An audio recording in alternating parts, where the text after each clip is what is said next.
Good evening, kindred of the night. Happy October 1st, and happy 30 days till Halloween, the best month ever.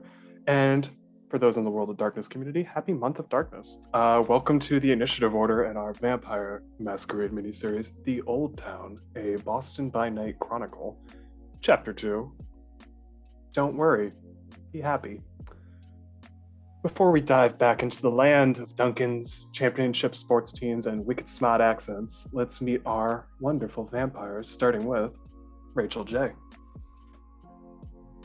Hi, my name is Rachel J. Wilkinson, and tonight I will be playing Jane Dewey, your friendly neighborhood Malkavian. Indeed. And next up, Crow. Hi, I'm Crow, and I will be playing Johnny Angel, your Rose Comfort Ventrue for this night. Thank you, Crow. And Rachel B. Hi, I'm Rachel Beauregard, and I will be playing Roisin Lynch, your frazzled Toreador, local business owner. Thank you, Rachel B. As for myself, hello there. My name is Nate Bushman, and I will be your storyteller this evening.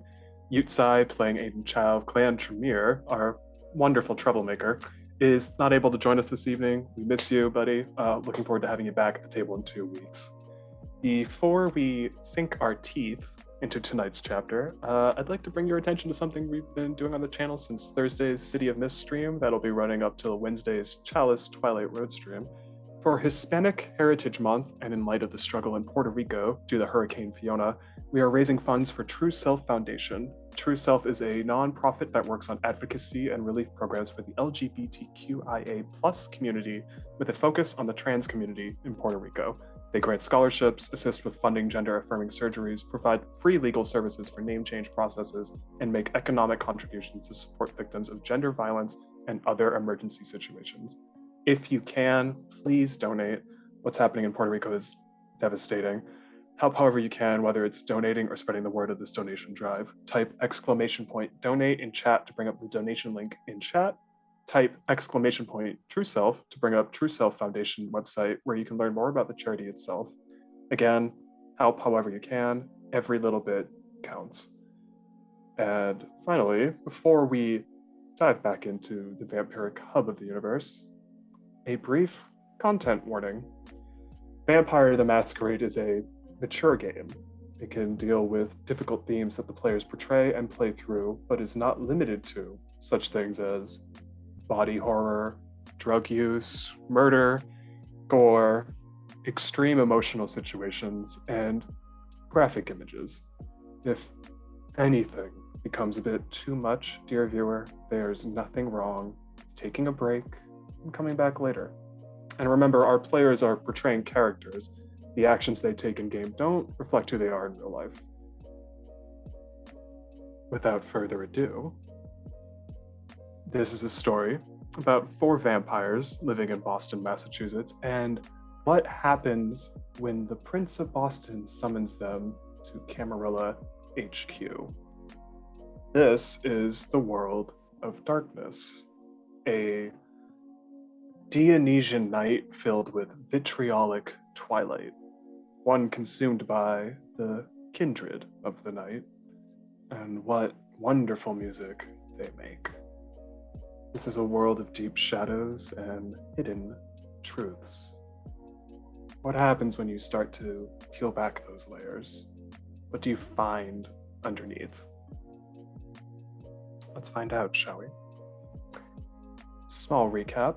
In our first session 2 weeks ago, we met our wonderful, what I'm now going to dub Chaos Coterie, but also kind of organized.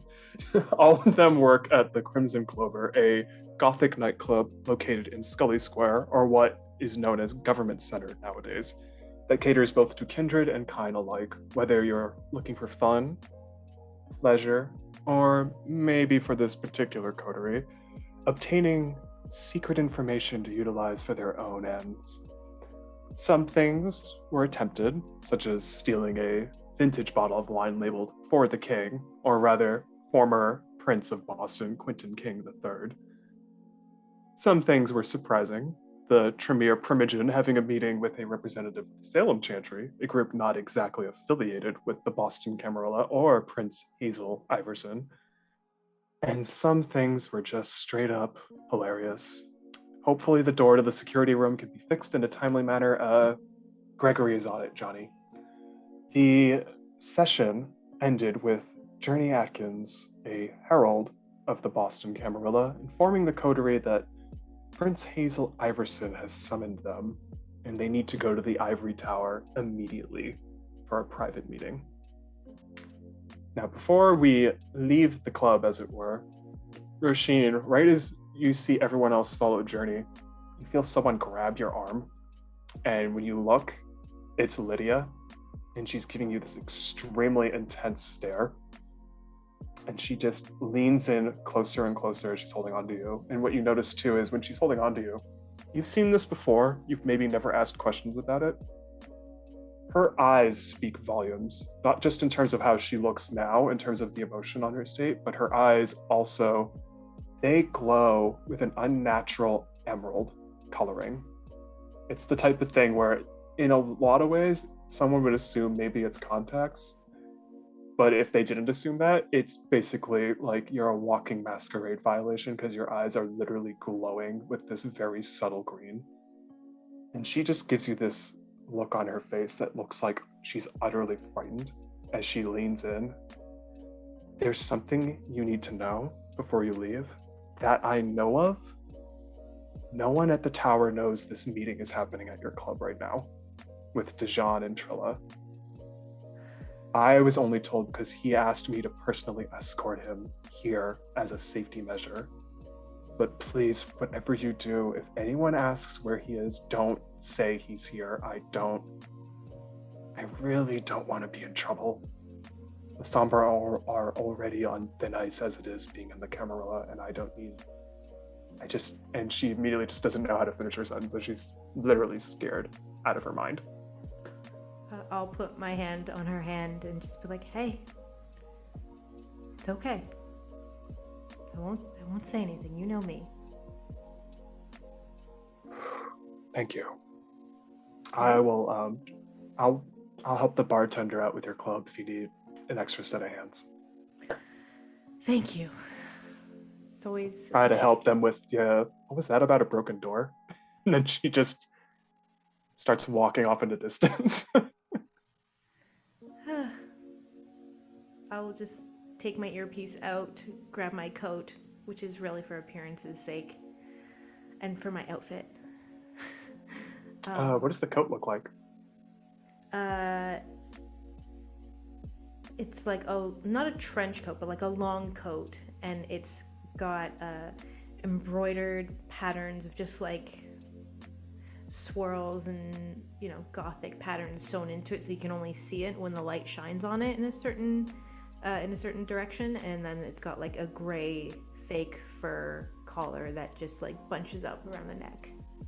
It just screams Toreador more than anything. Fucking duh. As you do that, Lydia takes one last look behind you and just blows a gentle kiss your way as she goes and walks towards the bartender and tries to help them out, as they're inundated with a lot more people at the bar now than they were beforehand. And as you walk out the door, all of you end up in like what could best be described as like a luxury SUV of sorts. Is the best way to describe it. Like you enter inside it and the seating is more almost like a limousine, where you aren't sitting like in a normal car where everyone's just facing forward. You could all see each other in the car as you're sitting down, as the vehicle makes its way away from the Crimson Clover down to where your destination will eventually be. You are also in the backseat with the one I mentioned at the end of last session, Journey Atkins, the herald of the Camarilla, or at least one of the heralds. As a refresher of sorts, they are dressed in a stunning black velvet dress, has what can best be described as almost henna-style tattoos across both arms, and has a 1950s style bob cut dyed in emerald green. And what's most noticeable outside of that very pointed description, they are taking a sip from a martini glass that they got at the bar before you all departed the Crimson Clover. And they are just perfectly like cross-legged, hands just sipping on it like the most classiest way possible. And as they're taking a sip, you see their pale green eyes dart between each of you as the silence in this vehicle is deafening to them. And their eyes linger heavily on Jane and Aiden, more than Roisin and Johnny. Awkward. Do I clock this? I would say you clock this. Um, he's just gonna lean over to Jane. Hey, love. You wouldn't have happened to do anything, right? Why do you always assume I'm up to no good? First, I'm gonna let you ponder that, but second of all, the look, the stares you're getting doesn't say we did anything not bad. Are you saying Perhaps this more they out just loud, or is this a whisper, by the way? It's stage whispering. It's Okay, more whisper. sorry. Continue. well, Jane's just saying it out loud. She don't care. To which Journey just looks at you both and gives a subtle laugh. It's like, no, you have nothing to worry about, Mr. Angel. It's more, I've never seen her before in the domain. Oh, There's still some fresh faces I've yet to meet. Well, it is an unmitigated pleasure to meet you, ma'am. Oh, you can just call me Journey. It's fine. Journey. Yeah, proper titles and all. Don't need to do that. You're fine. She just takes again another sip of her drink. Oh, so this is the fun SUV. Okay. Well, it's fun when you get the drink from the bar beforehand. There's nothing else really in the car. Sorry. Thanks for the drink, by the way. She tips it to you, Roisin. Of course. I like the She's coat. trying to pretend that she's not mad that you basically stole that. But like now that we're in like her presence, like Roisin looks completely like calm, like that she's actually probably is more calm just to be out of the club. Like this is more of a controllable space for her than to be back in the club. And you would know too about her, because I feel like both you and Johnny have maybe met her once or twice before. She's your clan. She's a Toreador. I mean, it's kind of obvious from black velvet dress. And she just looks at all of you, specifically Aiden, Aiden is actually unnaturally quiet right now, probably because he keeps looking at Johnny and is just like, you know what? I'm good. I'll be good for once. I think Johnny is just leaning over towards Aiden and somewhat near Jane if they're sitting like close to him and just going, okay, so we're going to the prince's domain and we just gonna have to be on our best behavior. So no shenanigans, because if the prince shows you mercy, well, Ro will definitely not show you any hesitation whatsoever, especially not tonight.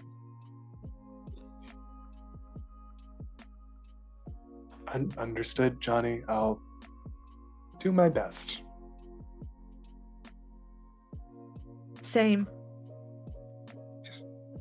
Just small warning. Also, she told me to get the tanning beds ready just in case, so I wouldn't make her mad. You're going to be so proud of me by the end of tonight. I promise you. Same. Oh, I don't believe it, but you know what? I'm going to take this. I'm going to take this and nod and be like, you know what? Yeah. Journey again is darting her eyes between the four of you. So, just to be upfront with you, I personally don't know why you've been summoned. But if there's any, and she's looking specifically at Jane and Aiden, if there's any questions you have about our lovely home that I can answer in terms of the Camarilla, by all means, please ask. Well, if there's something that you want to share, I would love to hear what you think about your home. I've lived in Boston since the beginning of the 20th century, so as I would say I know my city pretty well, and I'm very content with how things are being run right now. Granted, I was also around when the former king, or prince, sorry, was in charge, and that was a interesting time to be in Boston, to say the least. A lot of wild parties. What about you? Me personally, Yes. I have found the city streets here very curious, and I have enjoyed going on my own little adventures. That's a good one.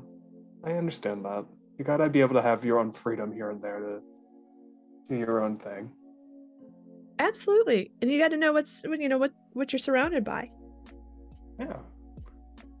In the middle of that, Johnny, your phone goes off and it shows up as Gregory's name.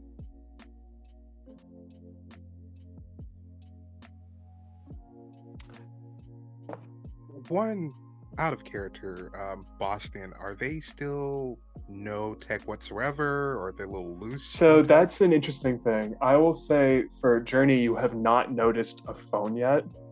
But with Camarilla specifically, they're very much like if you have a phone, you're probably either gonna get it smashed or have it talked to, because they just have a very strict no tech policy at this point.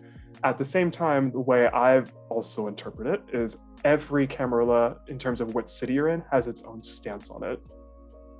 So in this case, I would say it's frowned upon, but also if they don't see it, they don't know it. On that note, I think he's going to politely put it on silent and just send a message just saying, in mixed company, we'll answer possibly in an hour. And he's just doing this not too out of the phone is not all in Journey's face, but it's kind of subtle. She doesn't say anything if she sees you with your phone out. She stays silent on that. I will say you do get a text back that might raise some alarms, or possibly not. Who knows? Boss, she called the club asking for you. Bartender wrote the note down. Says, Mr. Angel, please call me at your earliest convenience. We have business to discuss. Someone named Fiorenza. Just be careful, boss. He's just going to reply, will do. Tell her I'm in an important meeting with one of our betters, specifically my betters. Hit send. Will do. Also, thankfully, that other person you said that she's been sending around here and there, he didn't show up. Oh, good. Although, with my luck, he might show up to where we are. So, just keep on your P's and Q's. Will do, sir. Before I transition to the scene, is there anything else you'd like to ask Journey before I move us along? And she is pretty much going to be an open book for you if you have any questions right now. What sort of mood is the prince in? She is a difficult person to read. Right when I saw her, and I'm a little shocked she asked me to deliver this message when April clearly could have done it because she's not busy. She seemed very calm and at peace, but at a lot of times she always comes across that way, so she's very tough to understand. It's good to know. Thank you. Yeah, she's very much, you should always be on your guard when in the room with her. She's very, I've not heard her raise her voice, I'll put it that way. And the day she does, I don't want to be in that room, because I can only imagine what the receiving end of that is. I give the slyest look to Johnny. It's like, I'm not gonna try.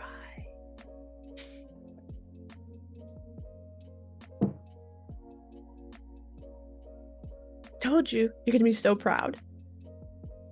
Um, for the first time ever, Johnny's just crossing himself. He's just, my mother, she always told me, one of these days the devil will catch back up with you. But now it's definitely happening. It's happening right now, and I have to. Okay, Jane. All right. Nope. You're going to do great. I know.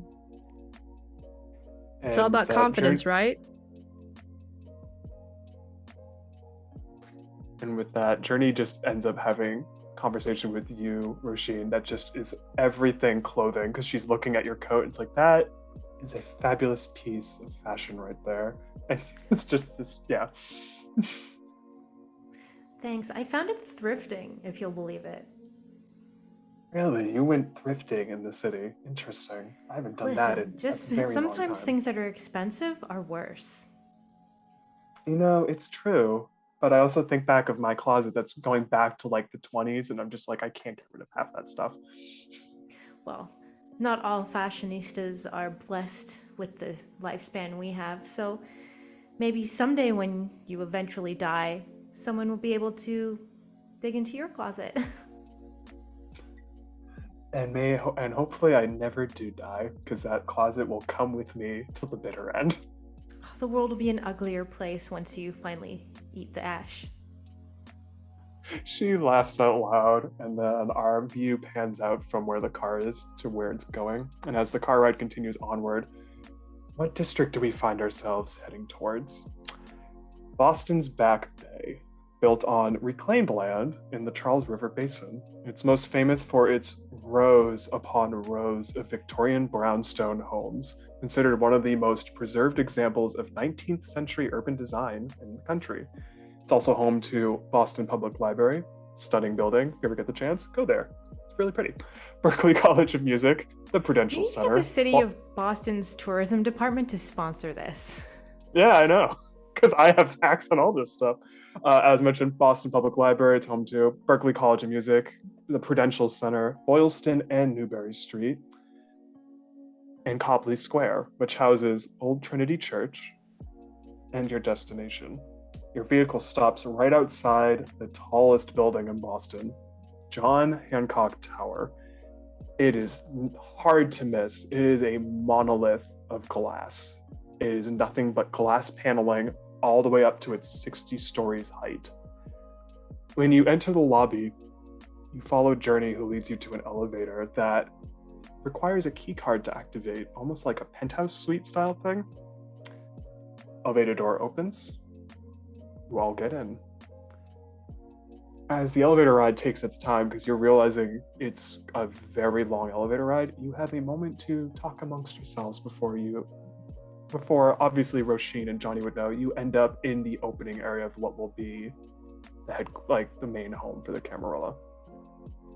If there's any last minute thing you want to say before you're in that space? I would like to just not turn to them, but just say, still facing forward, I know we're very flippant about saying you need to behave, but once we're in there, this isn't about me. This isn't about the club. This is about your life. So, if you say the wrong thing, inadvertently insult someone, I can't save you. The worst thing that will happen to me is I will be slightly embarrassed. And I'll get over that. So, watch yourself. Duly noted. And Aiden just looks at you and says, "Oh, I'll do my best, I promise." Look over at Johnny. My advice, my sire used to say, don't do your best, be greater. And if you can't even be greater, prepare to not have another unlife. Aiden looks like he's gonna say something and then just stays quiet. And just immediately just doesn't say anything, looks forward, it's like, just shakes his head. Yes. And then Journey actually turns around and looks at the floor. He's like, you'll be fine, trust me. As long as you don't try to kill someone in there. I mean, you're going to be fine. You'll get out of here scot-free. On that note, Johnny just looks over at Ro as if to say, like, I hope she's not putting that thought in their head. I just hope not. To kill someone? Mm-hmm. Yes.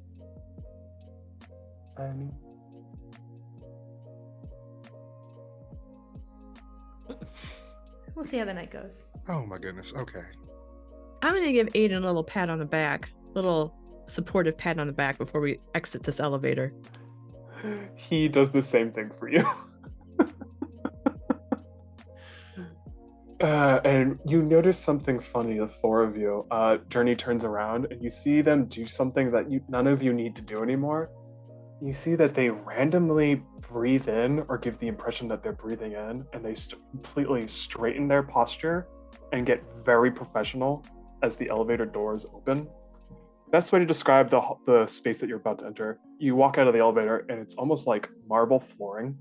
It's like this gorgeous gray, almost mosaic of marble.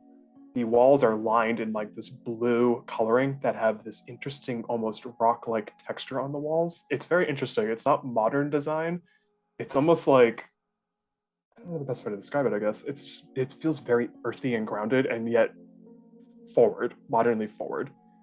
The thing Roshin and Johnny know because they've been here before, but for Jane and Ada is kind of surprising is the two of you Jane and Aiden have not been here before, but what you notice is when you walk out of the elevator, you start walking down this hallway that you can clearly see there's an open space coming up, but there's two hallways on your left and right, and there are two people just standing attention and guard. You don't see their face. They're all wearing white masks over their face. You're not sure what the situation with that is. Maybe it's just protocol, but it immediately catches your eye because it's just this white masquerade mask on both of them, and they're both wearing perfectly like tailor-made suits of like red.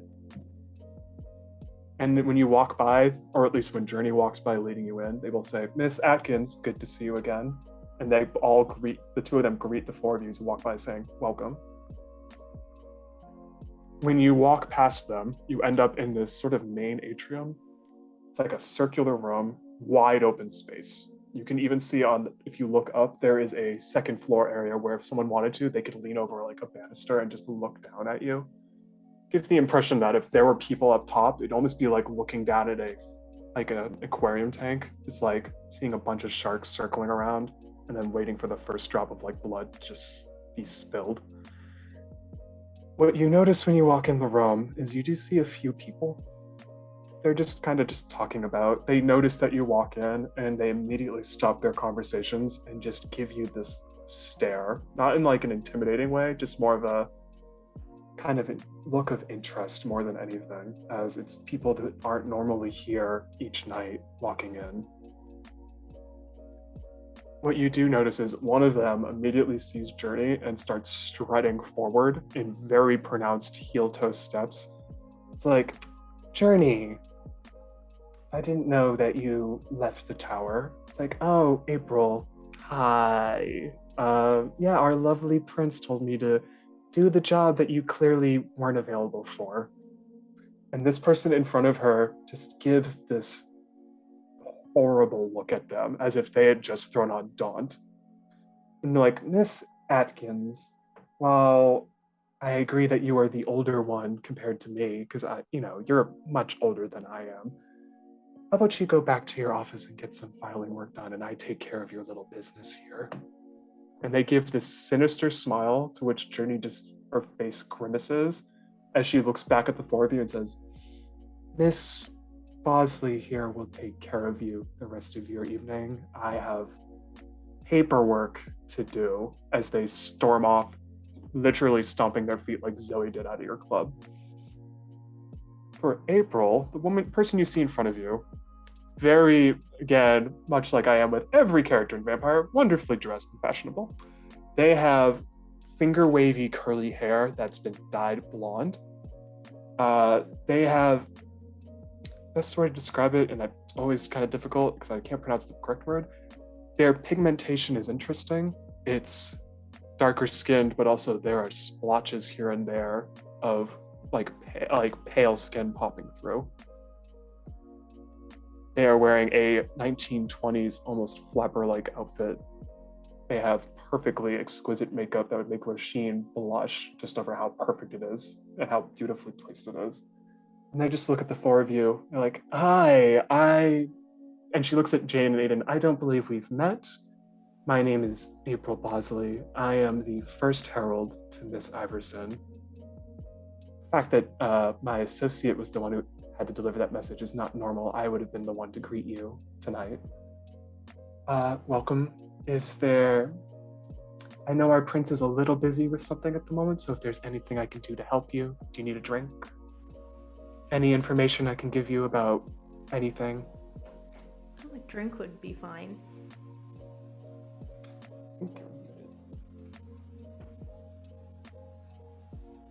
Nothing? Okay then.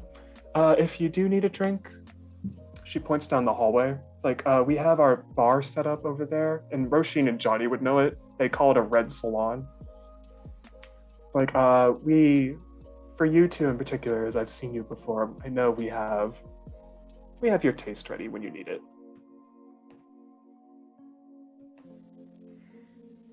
Amazing, thank you. Give me 1 second, guys, because my headphones just completely died on me.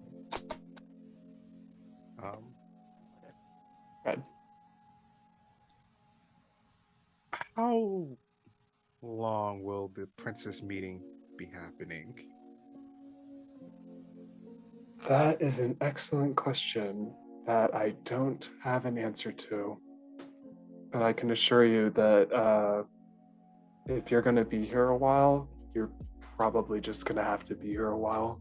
It's kind of hard to say no to Hazel. That I know. Don't we all? But yeah, if there's anything you need in particular for a specific type, we have you covered in the bar. Always a pleasure. Always a pleasure.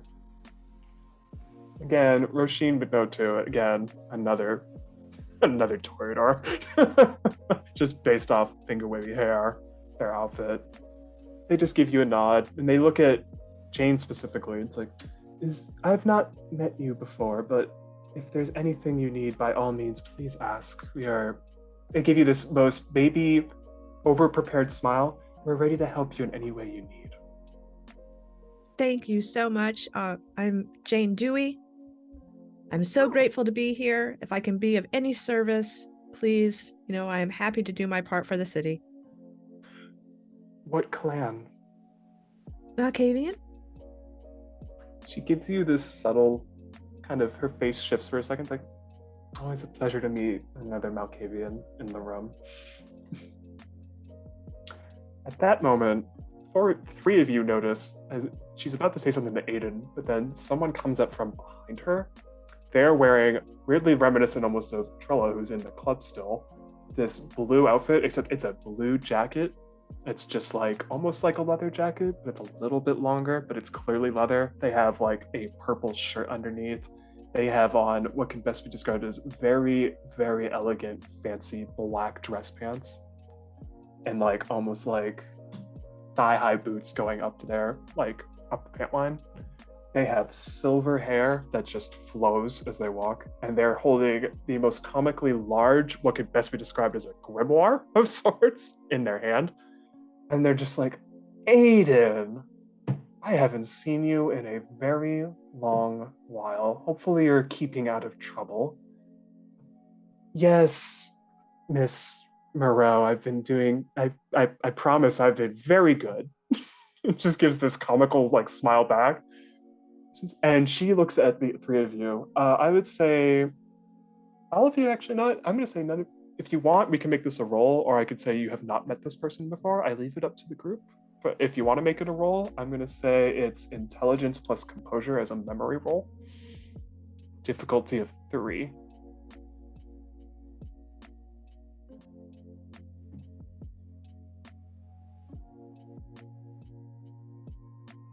Just let me know how many successes you get.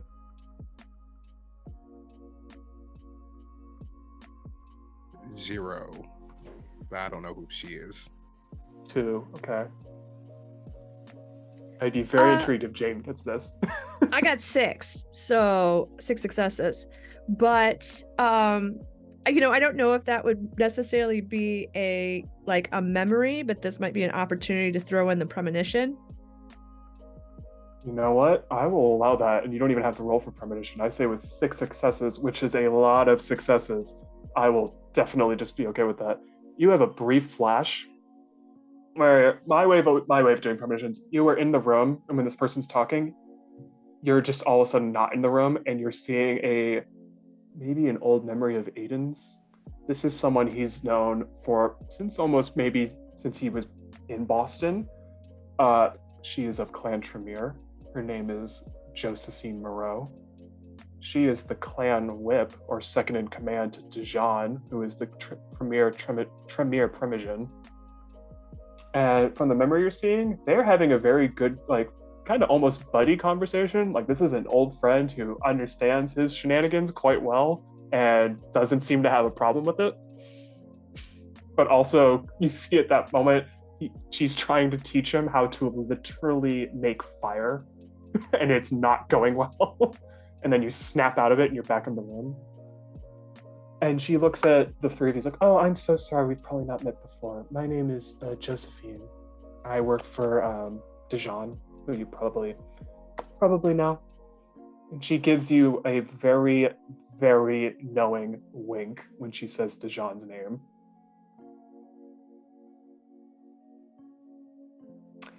Aiden, come with me. I have something fun I want to show you and teach you if you're up for it. And she has the most comical smile on her face that maybe comes across as a little like, oh no, what sort of shenanigans are about to happen? And Aiden just looks at the three of you like, can I go? I promise I'll behave. I'm not the boss of you here. Go get him, Scram. Tiger. All right, Scram Kid. Just like, yes. And you can hear as they walk away, Josephine just says out loud, "So I've been slightly learning how to actually move objects, like almost levitate wise," and then they're out of the room. To which April just looks at you like, "Oh God, I hope she doesn't break another vase." Oh, fuck. Again, if you need anything, you can wait in this room. This is the weird way to phrase it. I will fetch you when the prince is ready, but you can stay here. You may get a drink in the bar. She bows and starts walking out of the room. I'm gonna walk over to the bar and get a drink. You walk to the bar. What about Jane and Johnny? Oh, I will follow in Roshine's wake. Yeah, I'm actually. We're entourage. Here's one thing he wants to do, and Yeah. he wants to check who's here. Give me a wits plus awareness roll. And I won't give the difficulty on this. I just want to know what you get success-wise.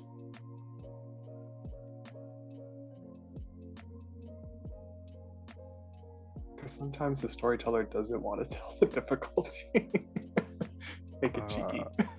3 successes. One of them is a crit. Oh wait, Nice. yeah, it's a crit.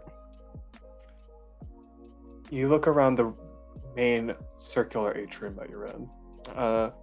Outside of the people, you notice there's another elevator in the room with you, but no one seems to be using it at all.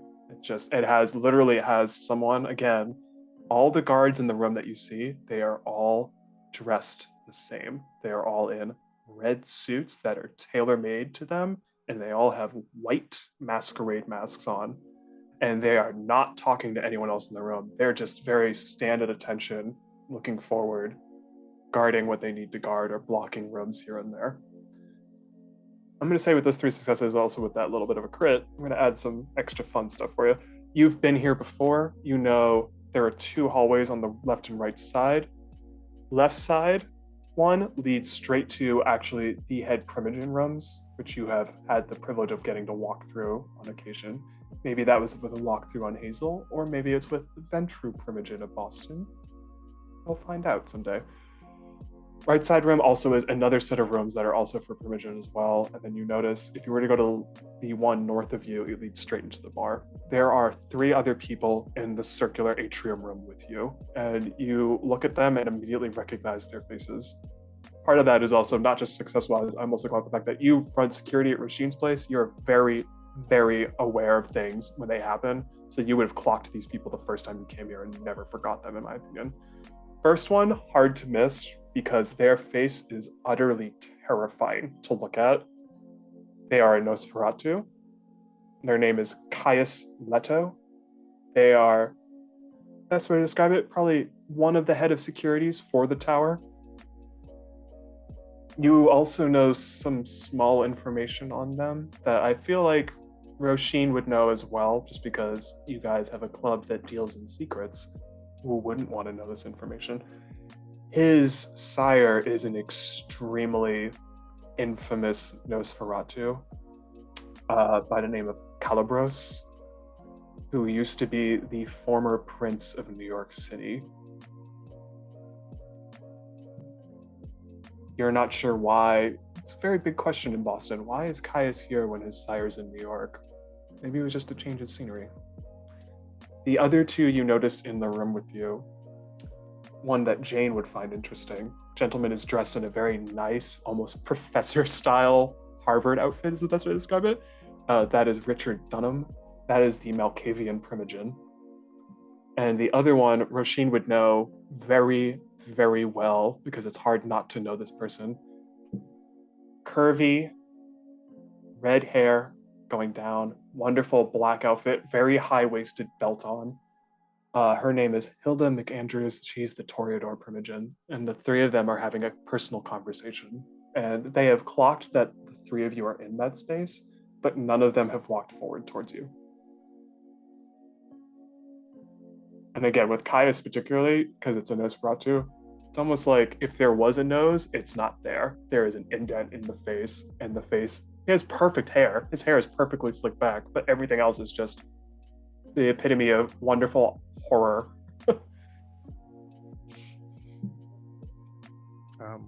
With that, he's just gonna go and fall down behind Ro and just kind of relay some of this information and just go, while I don't think there's trouble per se, I do find it interesting that we are the awkward belle of the ball. Duly noted. Thank you. Is there a way, perhaps, that I could use heightened senses to overhear their conversation? Let me check something on that, because I think heightened senses is free, but I feel like there's a role with that. But I am all for that. Because what's more fun than eavesdropping on a conversation you're not even part of? Hey, and it's subtle. No one will notice. Yes, can you roll your wits and the amount of dots you have in... Oh, actually, never mind. I read that wrong. So it's wits plus resolve. I was almost going to say with Auspex, but nope. It just says roll your wits plus resolve, and I will let you know, depending on how many successes you get. All right. Oh, actually, it has a difficulty of 3. Okay, well, I just got 5. Yes. Excellent rolls. You... Thank you, Renegade Dice. Yeah, thank you. Product placement. You're next to Roisin and Johnny. You tune them out. You immediately turn on your sense of hearing to an extreme degree, and you're able to hear them. Yeah, it's been really weird lately how there's, for some reason, seems like there's less and less of us in the tower recently. Yeah, I don't know what's going on with that. I mean, first, like my child hasn't been in here for a while, but also they just don't want anything to do with me nowadays, which is always fun. And then the voice you hear next probably shakes you up a little bit because it's not normal sounding. It's almost as if someone had their throat deeply cut into almost. It's like, Yeah, we haven't seen them in the tower much lately. And it seems like what they're talking about, it seems like quite a few people haven't been present lately, and you're not really sure what's going on with that. Okay, well, Jane is assuming that there are drinks, is just going to politely keep sipping her drink. Yeah. Very quietly. And to go with that, because you're probably walking towards the bar to get a drink first, is how I look at it. But I will say a drink does happen because you're still clued into that. When you walk into this bar, Johnny and Roisin know this too. It's called a red salon. It's actually a term coined by the Malkavian Primogen. Basically, what you have is you have a gorgeous speakeasy style bar setup. It almost makes you think about the Crimson Clover when you're in here and you're like, our aesthetic is so much better. They're just copying us. They have like red velvet curtains draped across the room. They also have private rooms that are cordoned off where you notice there are literal people walking around with sort of masks on. They're dressed very nice. The girl, like, there's a couple people like not even wearing dresses. They're even like wearing open blazers that don't have shirts underneath, so you just see them bare chested. You can tell because you two of you have been here before. The Red Salon is known for obviously having bottled refreshments, but also if you want a nice, willing vessel to just sink your teeth into, these people are willingly giving themselves up for you to have a snack on. And the bartender sees the three of you walk in and just waits for you to walk up.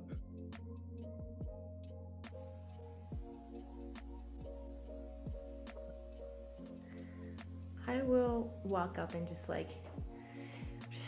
lean on the counter and just, do you have something earthy?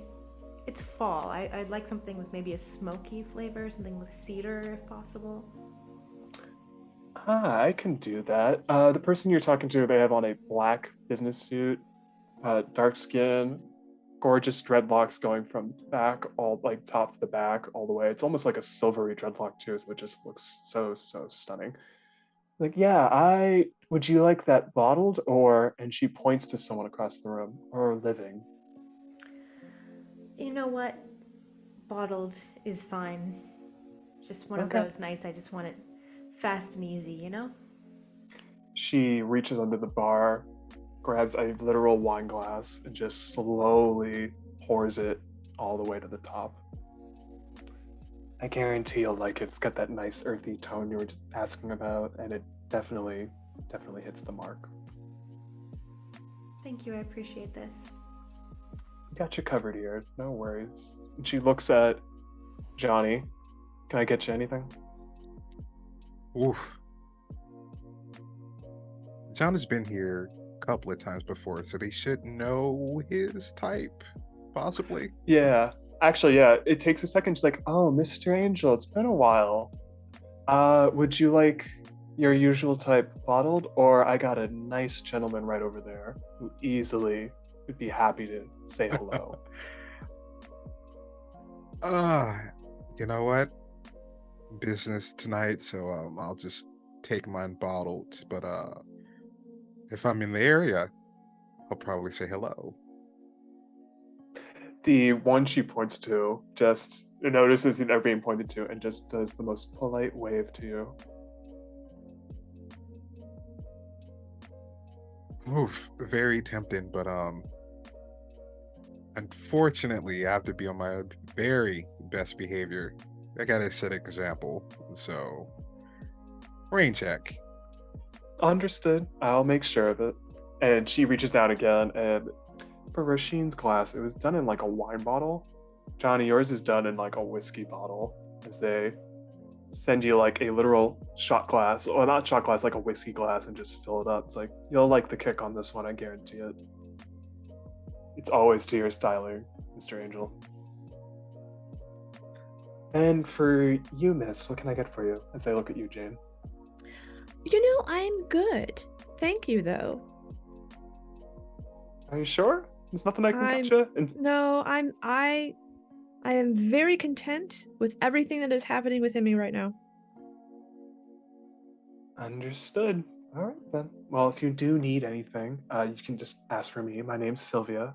I can easily, and she points to the people that are just lounging about. If you want it living, by all means, go approach one of them. They are very willing. If you prefer it bottled, I got you covered at the bar. Appreciate it. Thank you so much. You're doing such a great job. Oh, thanks. And she gives you like a knowing wink, which like last session, like, and then just starts cleaning a bunch of glasses here and there. The three of you, as you're standing at this bar, notice, or Johnny notices more, one of the three people that you clocked who were in the atrium walks in. It's the Malkavian Primogen, the one I named Richard Dunham. Just approaches the bar. Sylvia, give me a. I really don't care. Just give me a glass of something. It's like, on it, Mr. Dunham, and just slides him a drink that he catches. Again, for Jane's sake, as Malkavian, he has on the most stereotypical sort of Harvard professor look you could ever see. Like, it's so much like this is Tell so me there on are the leather point. patches on those elbows. Oh yeah, there's leather patches on the elbows. He's even got on a nice tweed hat that he Ooh. takes off. Ooh! He also has on so yeah, nice blazer coat that's tweed. He has on a green sweater vest underneath, red tie. He has tannish pants on, and he also has glasses that aren't like yours in terms of the cat eye almost of it. They're just regular circular ones, but they have the same sort of printing on them. And he's just like, he's taken the glasses off and is just kind of like doing this right now, where it seems like the conversation you eavesdropped on is still just getting to him a little bit, where it's just like, Did he come up next to us? Is he at the end of the bar? Sort of where is he's he? on. You are all at a 90-degree angle to where he is. He's on a different side of the bar, and he hasn't clocked it that you're all there yet. He's just kind of taking things in on his own accord. So Jane's going to hold up there's no glass here. It is does not exist. She's gonna do a little like Heidi ho, friend. And cheers and hope you're having a great night. And then puts her invisible glass back down on the counter. They were doing this, and then they notice it out of their corner of their eye, and now they're looking at the three of you. And then they specifically look at you, Jane. And here's my question for you, because I'm going to let you decide this and not me. Is this someone you've met before? I would think so. I mean, because it's the Primogen, and I would like to think that the Primogen would know the Malkavians in the domain. Or at least have an idea of who they are, even if it's a list of names. When he notices your hand raised with no glass, sans glass, you see that look he had of just like utter like just annoyance on his face kind of dissipate. It's like, Miss Jane, I haven't seen you in a very long while. Hello. That's a good thing, friend. Means I'm not in trouble tonight. Or in the previous nights. As long as you're not in trouble and I don't have to deal with the ramifications of it, that makes me happy. No, sir, you do not. But I really love that sweater. I'm actually wearing green myself. It's a little hard to tell in the light. I mean, it's a great color. Isn't it? Yes, it's so wonderful. And that's when he notices Roisin and Johnny. And I leave this up to the two of you. Is this someone you have met before? Would they have come to the club? I feel like if they have, they would have worked out an agreement with you with what they're doing here at the bar, because what's happening at the bar is their personal project in terms of bottling blood and how they're able to get people in the room to be specific flavors for particular people. So he'd be more of a professional contact. Yeah, if you want to look at it that way, you can. I would say it's up to you. I'm not going to make that decision.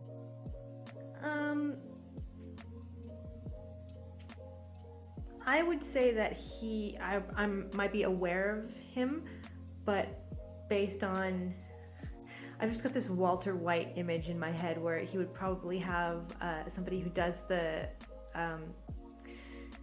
the face-to-face meetings with the business owners separate from him. Like he does the Yeah. back end science. So I would say I know his name, but I don't know him. Johnny? With Johnny's background, he would probably talk to him a couple of times.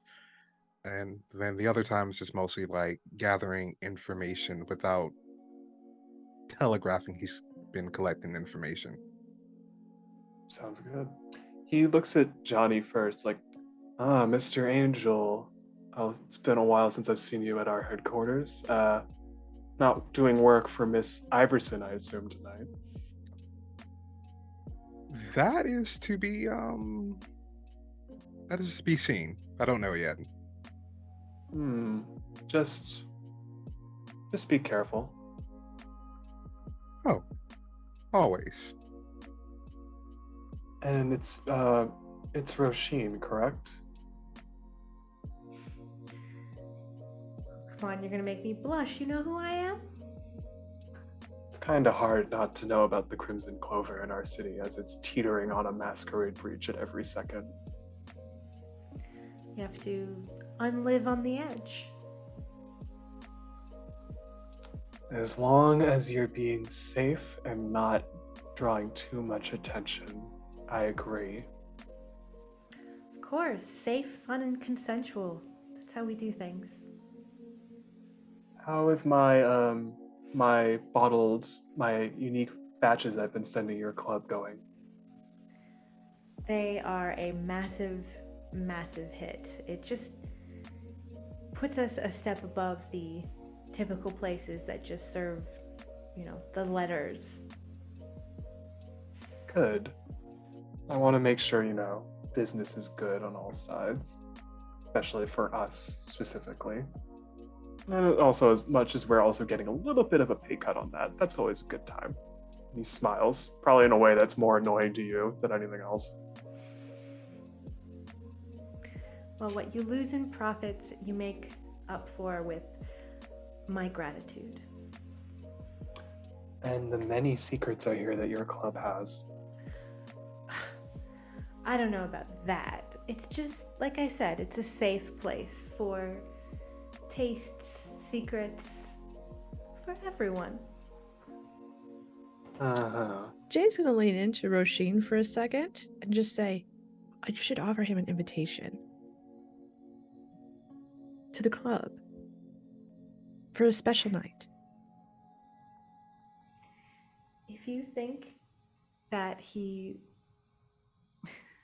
He'll try then- anything once.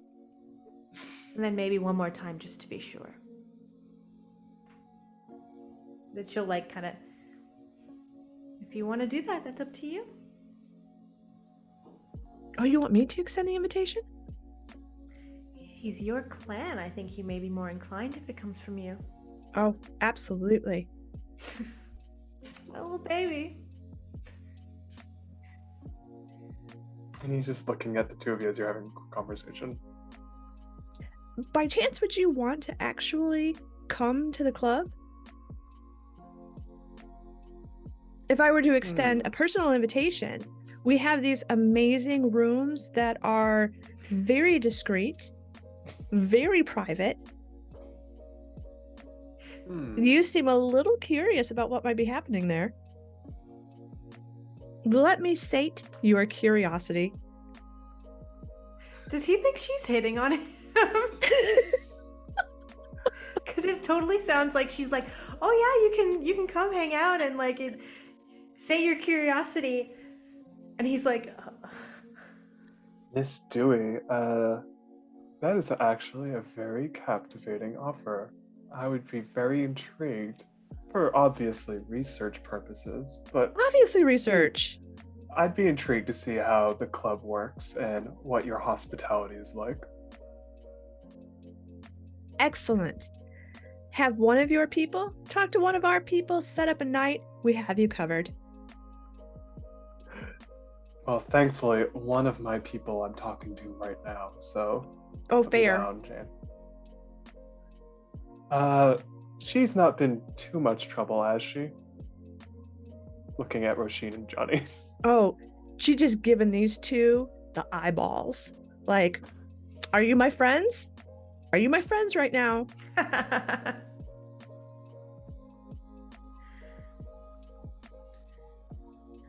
I wouldn't say she's been trouble as much as she's been Lively, Presenting- very lively, very presenting- lively.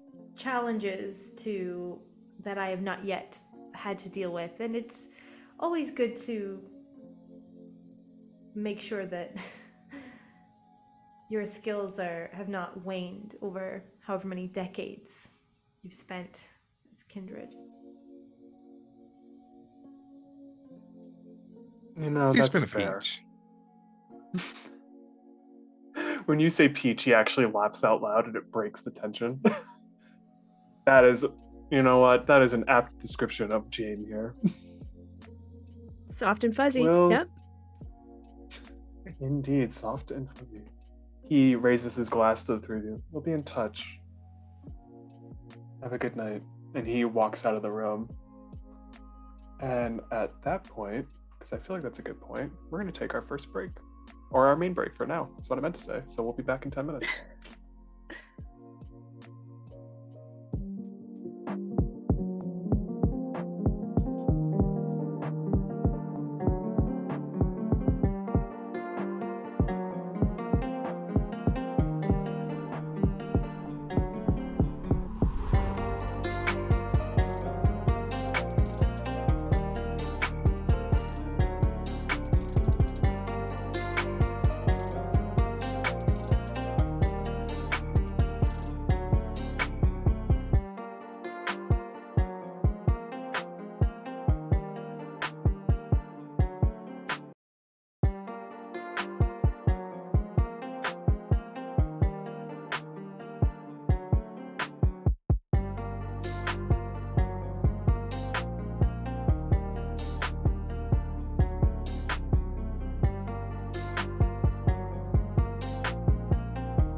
back.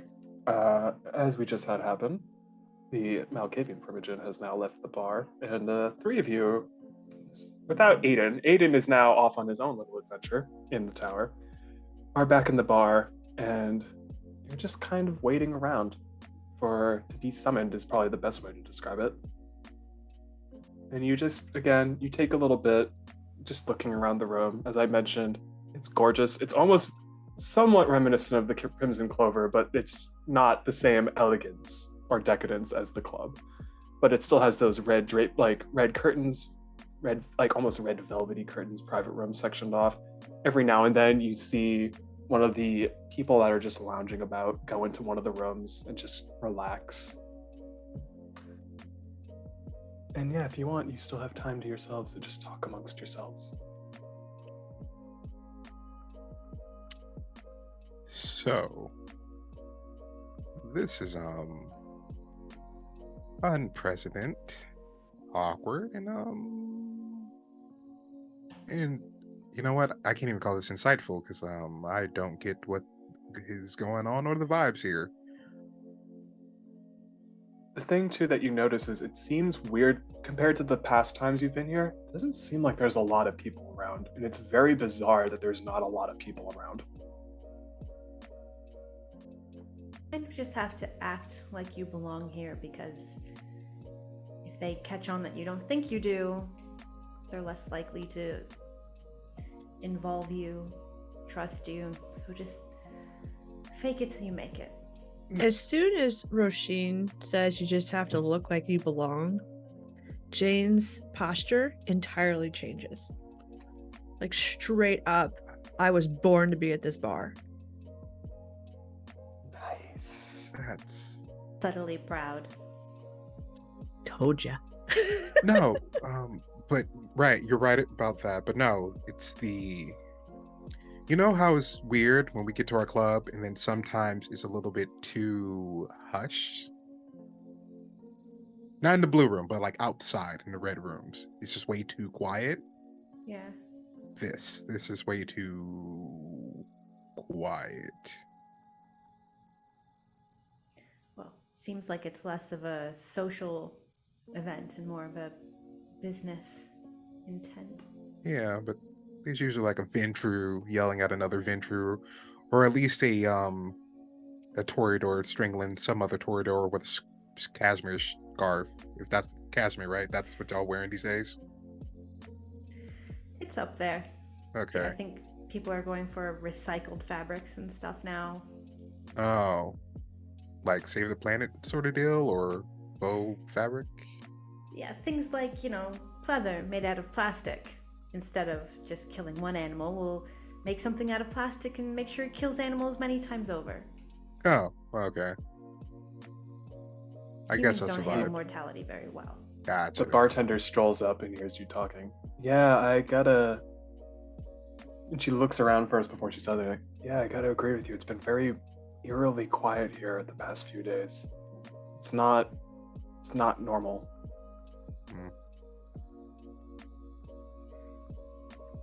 Kind of How- leans over to Jane and just go, hey, you been eavesdropping lately? No, I'm on my best behavior. I would You can- never do that here. That would just be really rude and unprofessional. The bartender laughs and walks away.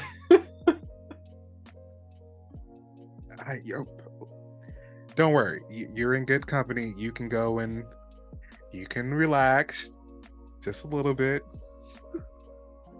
All right. Well, I also have to apologize to Roisin. I'm wearing a cotton poly blend and I didn't realize that. So I don't hold you to my standards of fashion.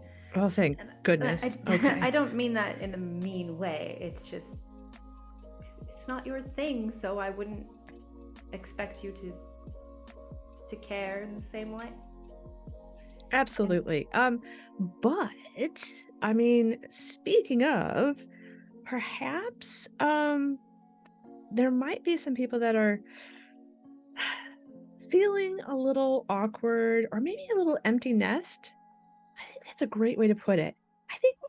I think there might be a lot of empty nesters around, sort of feeling like they wish their children were closer, they wish their children would visit, they wish their children was still spending some time at home, but they seem to be off, having their own lives, as if their elders have been forgotten. Interesting. It's a shame. Can't relate, Nah. but if they're worried about it, then if there's more than one person talking about it, it's probably important.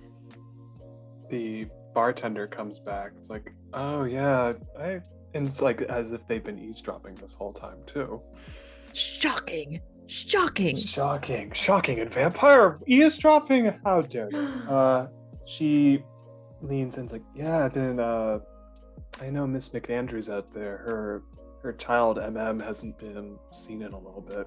She's not sure if that's just more they don't want to be at the tower. And she leans in. They had a pretty bad falling out, but at the same time, she hasn't been able to keep tabs on the kid for a few days now, and no one seems to know where they are. Missing or busy? Not certain which one. I would say probably busy, because she also runs her own club out in Charlestown with the Rattlers. What's the name of that club? She takes a second to remember. It's like, I'm sorry, it's been a while since I've talked to them and I cannot remember off the top of my head, but I will let you know when I do. Please do. Johnny's She usually sticks out in Charlestown and doesn't really come into Boston anymore. Like, she has her own thing going on. Oh. Would I know what club it is? You know what? I'll let you all do this. Make intelligence plus composure rolls.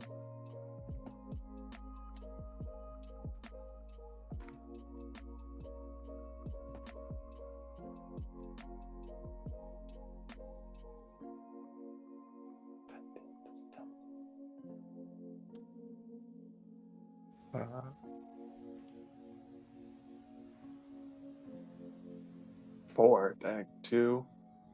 And 110. Jane. Yeah, I got 4 with a 10. One of them a 10. You're rolling very well tonight, by the way. I know. It's unreal.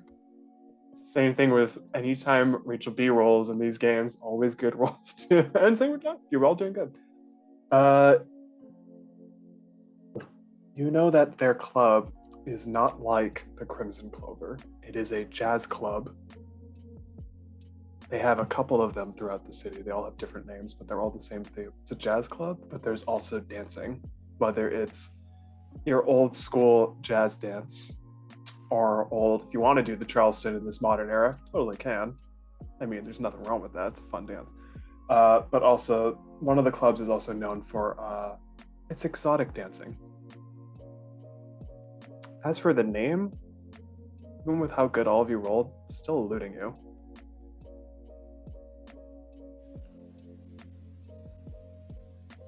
I will say for Roshin's sake, and also, no, I will say for all of you all have heard of her name, but you've never met them. They want, from what you know, they have nothing to do with the tower. They kind of are independent and do their own thing. They just stay in their district. Yes, Johnny. Actually, he's gonna use a technique that Ro taught him. And he is just going to slip this nice bartender $100 bill with their hotline number written on it, in case they know anything else. Okay. You know, I will, and she slides it into a pocket. It's like, I will keep that in mind. I also heard I heard your club's fun, so maybe I will pay to visit. You should. I'm intrigued. Jane makes Jane is our resident psychic, and I feel like we have a psychic night coming up. Yes, I am excellent. I can tell you the future, read your palm. Absolutely. She kind of just smiles like, you know what? That's intriguing. I will, if I hopefully get time off from here, I'll gladly check it out. We'd be happy to have you. I hear you have good vintage. Excellent, delicious, scrumptious, tantalizing, everything you could possibly want. And But it's she not. just smiles. But this is still really nice too. I don't want you to feel inferior or anything. Yeah. In the middle of saying that, she kind of snaps her fingers like, oh, right. And then I'm going to say, because I finally found my information, all of you now remember it. The club that you were remembering, I know, your storyteller sometimes needs to dig for stuff, and it just happens sometimes. You know, in the moment. Very subtle for you doing that while you're still talking to us, though. Nicely Yeah, I done. know. She just looks at you, and all of you realize it before they even say it's like, oh yeah, her club is called the Black Rattlers.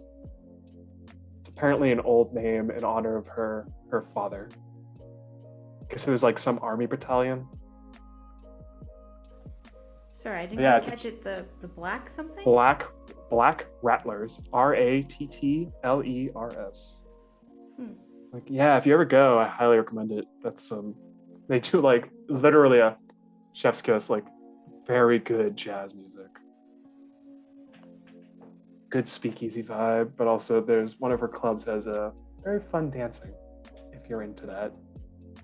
Especially if you're a Toreador. And she gives Roisin a wink. At that moment, I think she's April hitting on you, wa- by the way. Just so you Who know. isn't? at that moment, April walks in, sees the four of you having a chat, like, the prince is ready for you now if you'd like to follow me. Perfect. You can bring your drinks. It's fine. Even better. Just this way. She walks right into the atrium. She doesn't wait for you at all.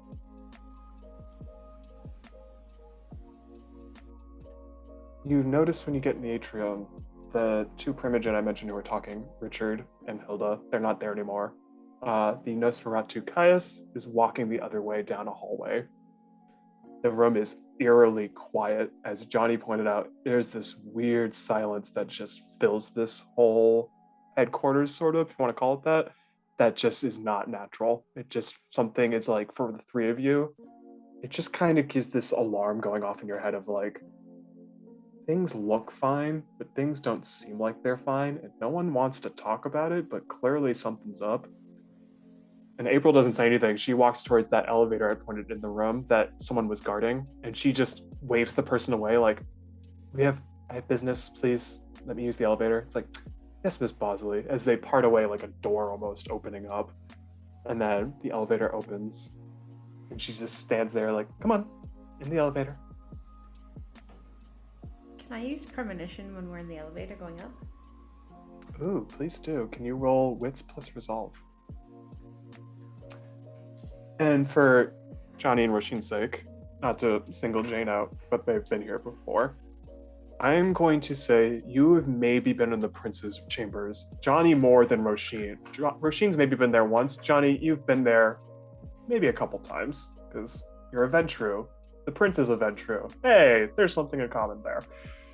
You know, because you've been here before, more specifically you, her room is separate from all the other ones. She has a literal private elevator that takes you up to where her room is. There is no other way to get up there. 5, we will get to that.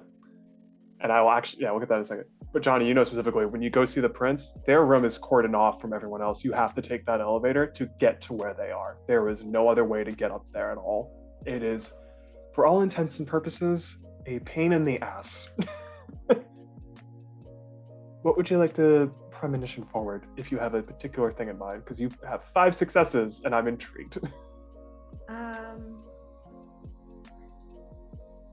So that's a just lot of to kind successes.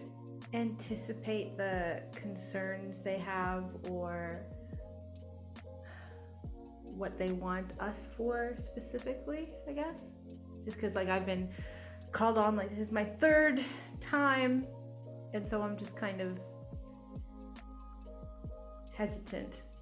I suppose I want to be more prepared for whatever it is they're going to ask us to do. As the four of you stand in the elevator with April as well, you, Roshin, take a second to tune everyone out. And it's this thing of premonitions are strange. They're not the same for anyone else. They always are different. They're never consistent on how they come on or how they happen.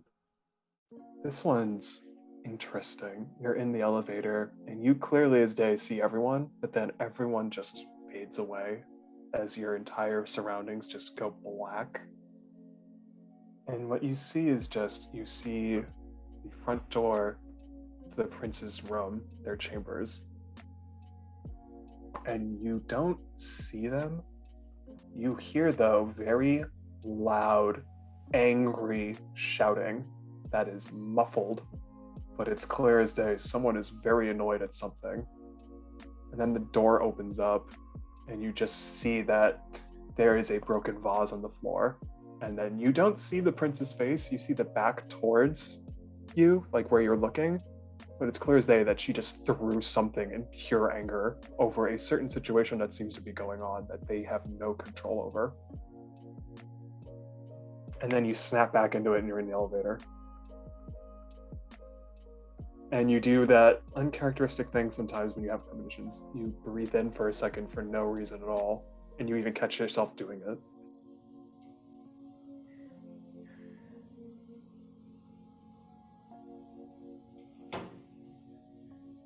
I'm gonna keep all that to myself. Right. Elevator ride isn't that long, but it's long enough that you eventually arrive at that top floor. It leads out to a darkened hallway at first. There's a weird sort of art piece in the middle that's like this circular structure that you just kind of look at, and it's like, for you as a Toreador, you'd be like, interesting. Like, it's pretty, but it's also just like, what a chaotic piece of art that seems to be like encapsulating some form of like, this is power, but it just makes no goddamn sense. Like a lot of art does. I say that as an artist, but also a lot of art doesn't make a lot of sense sometimes. But it's like this interesting spiraling sort of sculpture of sorts that just goes right up to the ceiling and has hints of gold placed throughout it. And even looking at it closely, it is literal, not just gold paint, like it's gold. It's like if someone was trying to make a figure, like a literal power move, that's another power move right there. Just like, yeah, I got the money. What of it? You eventually, though, walk out into this main waiting room that is just set at like flat area, like again, marble flooring, a little bit of a staircase going up to a very large door. April is in front of the three of you, and she does the same thing Journey did when Journey was in the elevator before the doors open. She straightens up, looks at the three of you. It's like, I know you two have been here before. As for you, I don't know if you've met our wonderful prince before, but may I give you some advice? Yes, Be on your best behavior. absolutely. And I know we just met, but I'm saying that as someone who, your clan is always interesting, to say the least. Thanks. Any questions before I bring you in? No. Well, kids, have fun. And she walks forward, knocks on the door, like very like, and then you see, interestingly enough, there are two guards, by the way, who have the masquerade mask on. They don't open the door. A person opens it who has on a buttoned shirt. Suspenders are over the shirt, black pants. He opens it up, just looks at April. It's like, this is them, I take it? It's like, yes, they're here to have your meeting. It's like, they look at the three of you. Isn't there supposed to be a fourth one? He got called away by a clan member. He's occupied. As long as you relay anything you hear in here, that's fine. Just that's annoying, but come in. And as the three of you walk up the steps, the room you enter is fascinating. Again, you're in the John Hancock Tower, so anytime you're in a room that's looking out at the city, giant glass panes. Like they are just nothing but, this building is nothing but a monolith of literal glass. It is nothing but glass panes that are massive. It's actually fun Boston history fact. It was a structural problem too, as originally when the building was made, glass panes occasionally fall off the sides of the building. Not a great building design if you think about it that way. But her view looks out at this entire view of Boston that you cannot miss. You can see almost all the way past the city, even out into Cambridge, its suburb, as well as Somerville, its suburb. And it's also this beautiful nighttime shot of just, you see the waterfront off in the distance. It's just nothing but a beautiful cityscape. But the other things that catch your eye in the room is interesting for Toreador specifically a little bit, because there's a lot of interesting art pieces in here, which is fascinating considering she's a Ventrue. She has a good taste in art though. Are interesting sculptural vases here and there. There are actually, of all things, there are plants in the room. Not a lot, but it's interesting to be like, why does she, it doesn't make any sense. She has a very proper modern design looking forward desk. There is no computer in here. That's what's most interesting. Again, it goes with that stance that the Camarilla has a very strict stance on how they look at tech right now, considering possible Inquisition problems across the world right now. And that's when you look at her specifically. When Johnny and Rasheen met her, she had on what could best be described as V-neck styled red jumpsuit with gold shoes. Tonight, she's taking a cue from Zoe's playbook. She has on a white pair of pants, business style, a white blazer, a white shirt underneath. The blazer is wide open, just revealing that shirt. And she has on black shoes that contrast against the outfits so poignantly. Her hair is almost like a silver color or like an ashen blonde. It's done up in a pixie cut. That's just, immediately you look at this and you're like, she could be a runway model. Like, why is she in this room? She's business forward, sure, but she also could probably walk down a runway and be the most stunning person in that entire fashion show. And she doesn't say a damn word as you walk in. She just waits for the three of you to walk in as the person who let you into the room walks right next to them. If you want to, Roshin and Johnny specifically, if you want to give me a intelligence plus politics roll, difficulty of 2, you can know who that person is walking next to them and standing at their side. And then for Jane specifically, as they do this roll, again, the room is just it's spacious, it's very wide, and it's just the very interesting, like, it's the most Ventrue of Ventrue business rooms is the best way to probably describe it, with little hints of art here and there. 5, you all are rolling super well tonight, and I love that. 2 is enough. Hey, you got it. Were any of those 10s, just out of curiosity? Also, yours. Yes.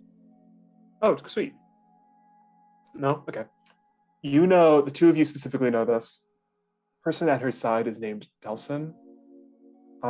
That's her personal bodyguard. He never leaves her side. Ever. There is not an instance you've ever heard of her not being or having him as an escort following her anywhere. And I would say you do know they are kindred. You don't know what clan they are at all. Maybe Ventrue, maybe Toreador, maybe even Brujah. Brujah and the Camarilla, that's a good one, but you never know. And when the three of you eventually stand in front of them, Delson stands at their side. They take a second to look at all of you up and down very slowly, and it feels like it lasts an eternity as they take their time looking you over. And then again, once again, much like Journey did, their eyes linger on Jane. It's like, I know I've seen some of you before, but if you don't mind for formality's sake, state your name and clan, please. Miss Jane Dewey, Malkavian. Pleasure to be here. Nice to meet you. Pleasure, Miss Dewey. Roisin Lynch, Toreador. Always a pleasure, Miss Lynch. And she gives you, Johnny, the biggest smile. Jonathan Angel Ventru. And then she does something Roisin and Jane were probably not expecting. She chuckles for a second. She's like, I just wanted to hear him say Jonathan. He never says that. As always, a pleasure, Johnny. How are you doing? Doing well. Hope it's yourself.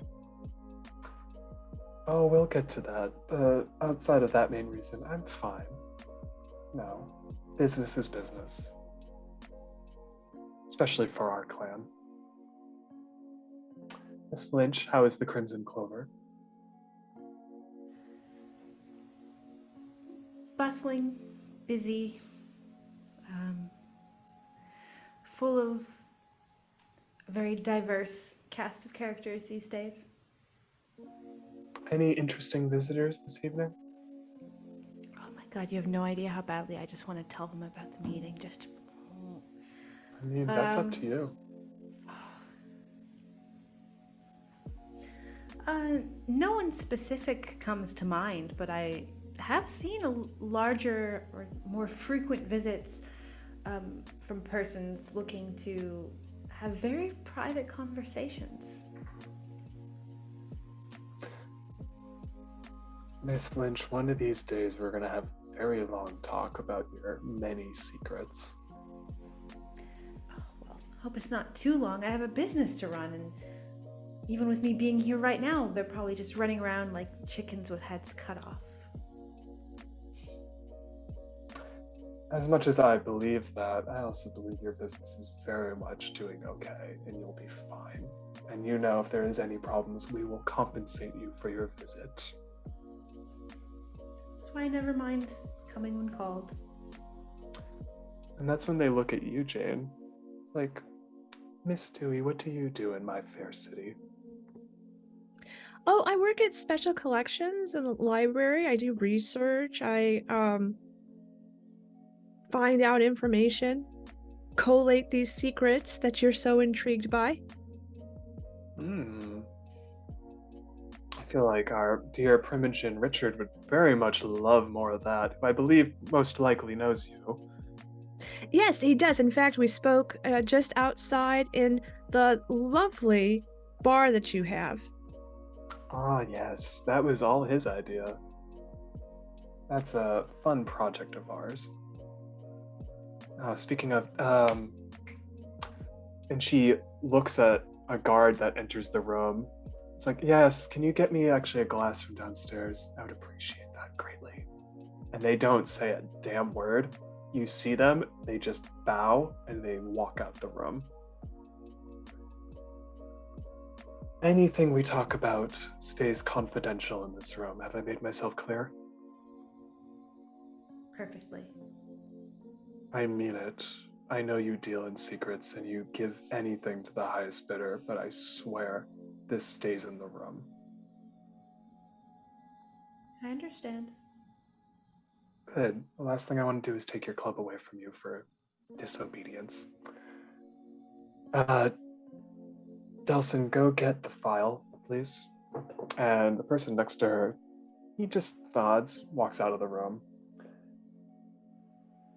This might be, and she just looks through you, this might be the weirdest thing I ask in terms of what I'm asking, but I would like your little group to do a favor for me, as there is a escalating situation in Boston that needs taking care of. And her bodyguard walks back in with a file that she opens up. And she takes what looks like a photograph out and just kind of hands it like that, pointing it towards you guys. And whoever grabs it first, you see a very fucked up image. There should be a person there. Instead, you see a body that has been torn limb from limb, and there is just blood everywhere on this picture. It is as if carnage itself just ensued and encapsulated that room. As what, again, there was a person, but any resemblance of who they were just got torn to shreds. And then she pulls out another photograph and hands it to Roisin. And it's, again, another disturbing image of what looks like, actually, this one is more interesting. You're not sure if this person was mortal or not. The first one clearly was mortal. Second one is as if someone had been there and they were flaking away, like dusting off. And she doesn't hand a photo to you, Jane. She thinks about it, she grabs it, she's like, I'm not going to do that to you. I don't know you yet, but I'll spare you unless you really want to see what they're looking at. No, I will trust your judgment over my own. Thank you very much, Your Majesty. And when you say Majesty, she laughs, like, she just leans into the two of you, like, I like her. She's a good one. She's very polite. I don't mean to disturb you with those images, I apologize, but there's no other way to say it. We have a problem in Boston, and it's not just that.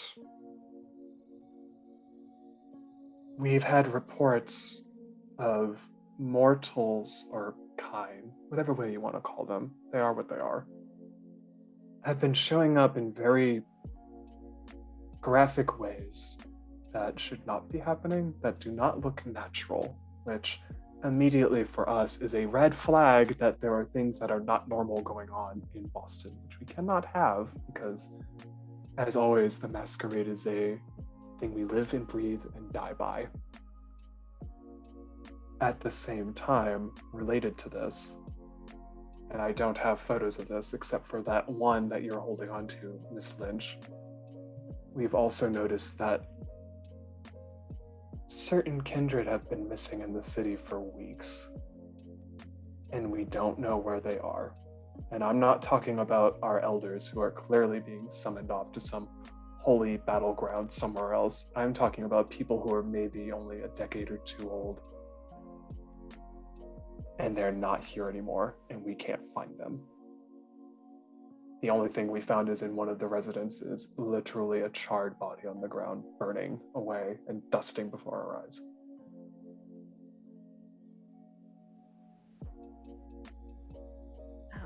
Forgive my impertinent question, but I'm just curious as to why you think we would be the most qualified to investigate this. Always straight to the point, Miss Lynch, and I appreciate that. That's why I like Johnny here. He's also very straight to the point, but also knows how to beat the living hell out of someone if need be too, which I appreciate. I am doing this twofold. One, your club is very independent, and you're in my city. And I let you have that independence because, again, you trade in secrets, and secrets are oh so delicious. But if you want to maintain that independence, you're going to do this for me. Consider it a way of letting me let you do your own thing as freely as you want. The other reason is, and this is always the more appetizing one, is if you do this for me, I will owe you a very large boon. I will even allow you to have some property expansion in the city if you want another club.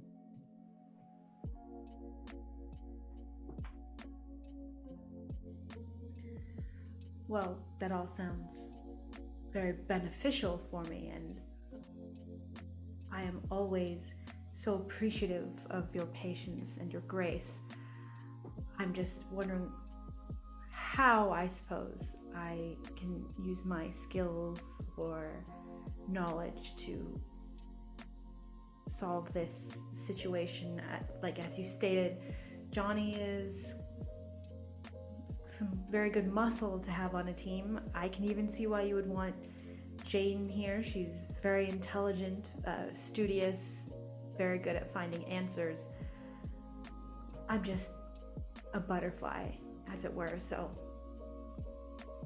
just wondering what you'd like me to do about this. As you're talking, she's not in front of you when you're saying all that. She's slowly walking around the three of you, almost like a shark. It's like, well, I agree. Johnny is very good at physically getting to the point.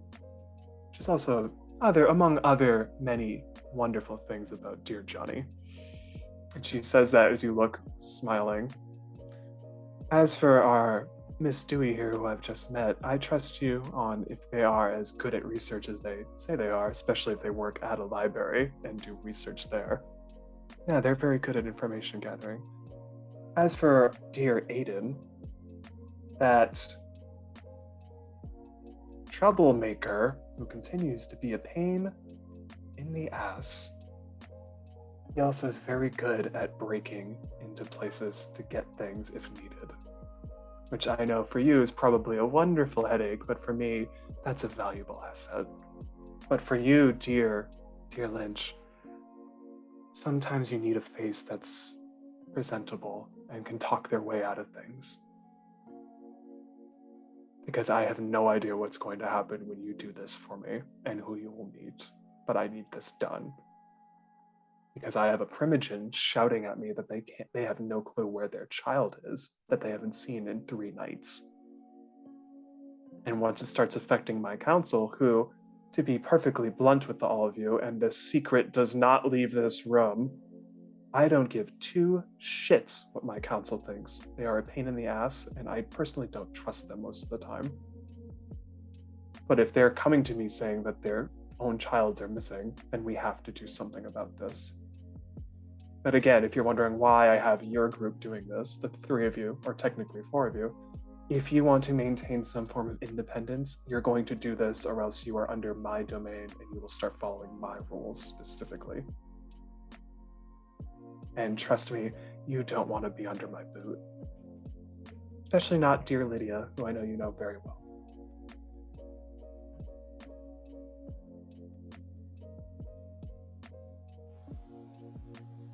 Fair enough. When you say fair enough, that person who went out to get a drink comes back with like the most red as fucking red, crimson, almost cocktail looking drink.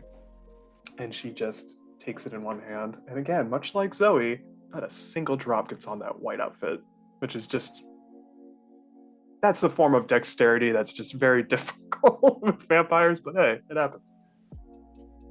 It's like, well, if that case, if you do this for me, which, let's be honest, there is no saying no in this thing, I have an address I want you to go check out. It's for one of the Tremere in the city who's just not been present for a couple of days. I just want you to check on their address, see if there's something there or not. I don't know what you'll find. I just want answers as, well, wrong. I am going to give you a timeline on this, because we have technically an Elysium happening in a few days, and I want this situation taken care of before we have people from out of town coming here. I don't want anyone knowing about this. I want this situation wrapped up. Especially as, Delson, if you don't mind getting the, just bring them in here. Just bring them in here. Bodyguard walks off, and here, when they walk into a room that you can't see, a loud sort of commotion almost. And what you see is, you don't see them walk in, you see them throw someone into the room, and the prince puts their fucking shoe on their body. Person's not dead, they're moving around. They're not dressed like any of you in the room. They're dressed in sort of like almost militaristic style, kind of, like, best way to describe it, almost like a soldier. It's like, I want this situation, and then the princess looks at you, is like, I want this situation taken care of, because the last thing I need, and she looks down, is more fucking hunters in my city. And she just does something very disturbing. She removes her shoe but she kneels down close to the person's face. It's like, if I find any more of you Second Inquisition assholes in my city, I will literally throw you out the fucking window. And trust me, that pane of glass is expensive. And for Roshin's sake, because it's probably running through your head, you have a contact that you know might be a Second Inquisition agent. Who knows? It's not this person. It is someone completely different. But the fact that that gets said out loud rings very heavily in your head right now, more than anything. As for Jane and Johnny, I'm going to say Johnny has heard of the Second Inquisition. It sounds more like a boogeyman story more than anything. But now the fact that there's someone in front of you and that the prince literally called out for that makes it not a boogeyman story. Jane, it's your first time ever hearing of what the hell a Second Inquisition is. Okay. You've maybe heard Richard in passing mention like hunters are a thing, but he's never mentioned an organization to you at all called that.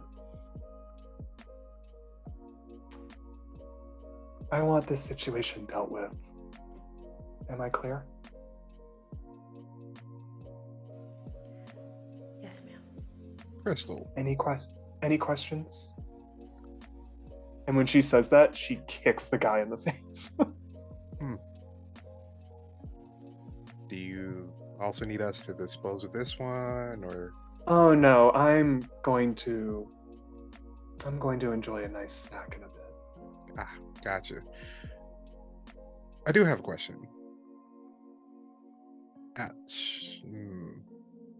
Later. It's later. We'll talk later. Are you sure? I'm all ears for you, Johnny. You're one of my favorites in the city.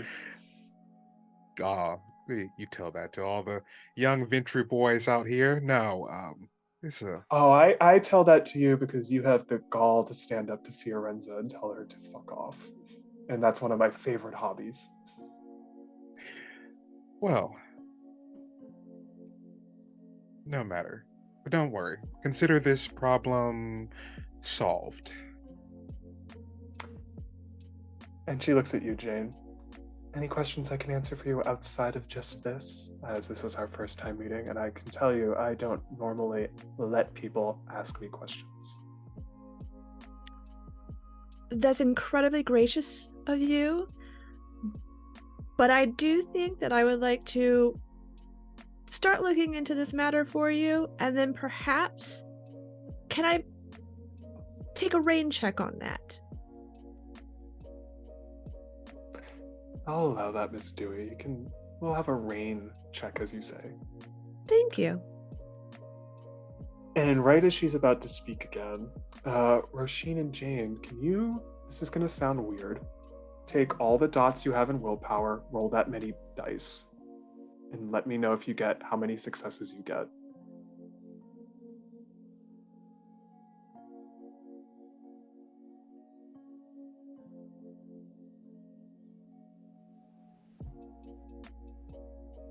Three, no tens. One is always fun. Now I got to think about something for a second. Okay. Both of you. She's talking more and more for a second. You're listening to Hazel divulging the assignment again, just when everything for the both of you goes black. You don't know where you are. What's eerie, though, is both of you see each other in the same space. Both of you give the other a glance up and down, realizing how unusual it is to be sharing a moment like this. Because normally you don't share premonitions, and yet you're both in a dark space, no lights, looking each other up and down, and you're clearly both sharing a premonition. When the darkness gets punctured by a spotlight highlighting an area in front of you. The light is blinding. As you step forward closer and closer, shielding your eyes for a second or two as you do, you look at the scene in front of you and it's horrific. You're both vampires. There are things you have done that maybe you aren't proud of, but in the terms of what you see before you, Neither of you has seen or done anything like this. You see a body. You see two bodies. Or rather, there are parts of a body strewn about on the floor. And it's not just like parts, I'm talking like someone literally chopped away at someone, leaving itty bitty pieces. You see a finger there, an arm there. The person's arms and legs have been completely ripped clean off, and there is shredded muscle, sinew, bone, and blood everywhere. And when I say blood everywhere, I mean this person, the two bodies are bathed in a pool of it, where if this was not a premonition, I would have you roll willpower again just to see if you can withstand the urge to drink what's in front of you or run away in fear. Above where their heads are, though, you see it. In the pool of the blood encapsulating both bodies is a message that has been written out in blood. And when I say a mess, and again, it's not on paper, it's literally written on this floor in blood. It's short, it makes no sense whatsoever, and yet it sends an unnatural shiver down your spine that freezes you in place. Don't worry. Be happy. And that's when you hear it. It's distorted, it's deep, it's unnerving. Because when you worry, your face will frown, and that will bring everybody down. So don't worry. Be happy. And immediately, both of you snap back into the room that Hazel and Johnny are in. And thankfully, with that willpower, both of you are still standing. If you had failed that by one, you're lucky, Roisin, you would have fell on the floor and probably fully collapsed for a second. But the prince looks at both of you as, even with those successes, both of you realize your cheek is wet, and you put your hand to your face, and you have a few tears of red crimson staining your hand that have fallen from your eyes, and the prince just stares at you both intently, like never before. I know that look. One other in my court has the sight. What did you see? What happened? What the fuck is wrong? And before you can even answer, that's where we're going to end our story for this evening. Hopefully that wasn't too graphic, but hey, sometimes it's vampire. You gotta lean into that. Little short, yeah. Proud of that. It's messed up and fun. Hey, thank you. You all were great. Again, Yutsai, we miss you. As Aiden, you're off having interesting tutelage going on that will be hopefully talked about and shown off, because we've been talking, and it'll be interesting. Again, thank you three. You were great as always. It's always a pleasure, especially when you get to go to Camarilla HQ and thankfully not cause havoc, but also, darn it. What we'll do Best behavior. Best yeah, behavior. you were on your best behavior this time, actually. You were very good. I'm very proud. What we'll do is go around the table and have everyone introduce yourselves, tell us who you played, where we can find you, what lovely work you have going on, starting with Rachel J. Hi, I'm Rachel J. Wilkinson. Again, I played Jane Dewey, the Malkavian, and you can find me on all the socials, usually under some version of Rachel J. Wilkinson, or Ray J. Wilkinson, but I am currently in the midst of producing Vampire the Masquerade Port Saga, which is going to release its 4th or 5th episode. I should know which one this is, this coming week. So yeah, please check it out at Port Saga on Twitter. Thank you. Yeah, and you were on your best behavior. You did it. I did. Yeah. I want my little gold star next to my name down in the club. Immediately start Johnny. searching for a gold star. I got him ready. And then, perfect segue, Crow. Hi, I am Crow. I play Johnny Angel, the Ventru, who did not have to be a comfort Ventru for tonight because Jane was on her best behavior. You can find me at XROW everywhere. If there's a social media, you will probably find that name everywhere. I am currently not doing anything. I am on break and hiatus. It's been a great vacation. And then I'll be back to doing stuff in November. Hey, sometimes a vacation and break is needed. It's always good to recharge. Yeah. And Rachel B. Hi, I'm Rachel Beauregard. I was playing Roisin Lynch, the Toreador. You can find me on Instagram at Manic Pixie Tank Girl. You can also find me every other Thursday here on the Initiative Order playing in a Morkborg campaign that is very fun and also very dark.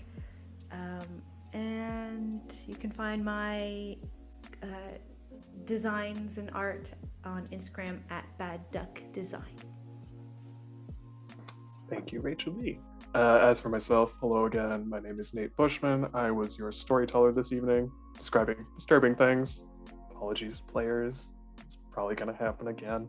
I'm a portrait photographer who dabbles in fashion photography, former photojournalist, former tailor, makeup artist, theater, performer, writer, and storyteller for games such as this, Vampire, Cyberpunk, and a few others, which, speaking of, tomorrow at 4 p.m. Pacific Standard Time, I will be running a streamed Session 0 over on Cybernation Uncensored channel, as I'm going to be running a once-a-month session of the starter set of Free League's Publishing's newest upcoming game, Blade Runner the RPG, which is really, really, really cool. If you have anything to do with sci-fi and film noir, this is the perfect mashup right here. It's so much fun.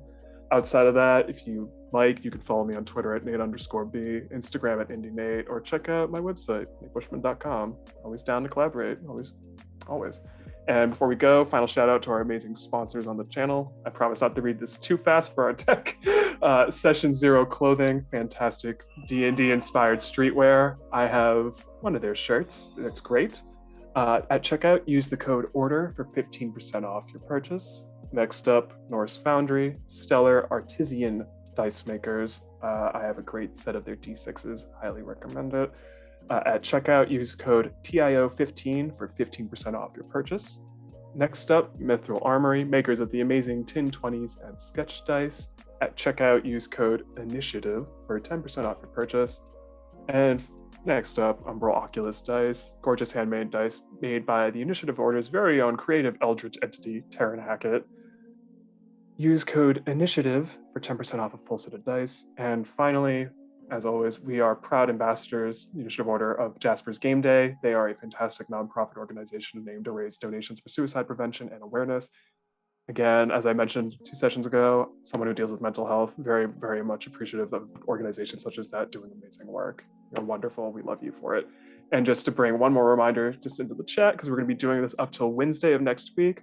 Again, we are doing a donation drive for True Self. Oh wow, now I'm having the tongue twisters of a word.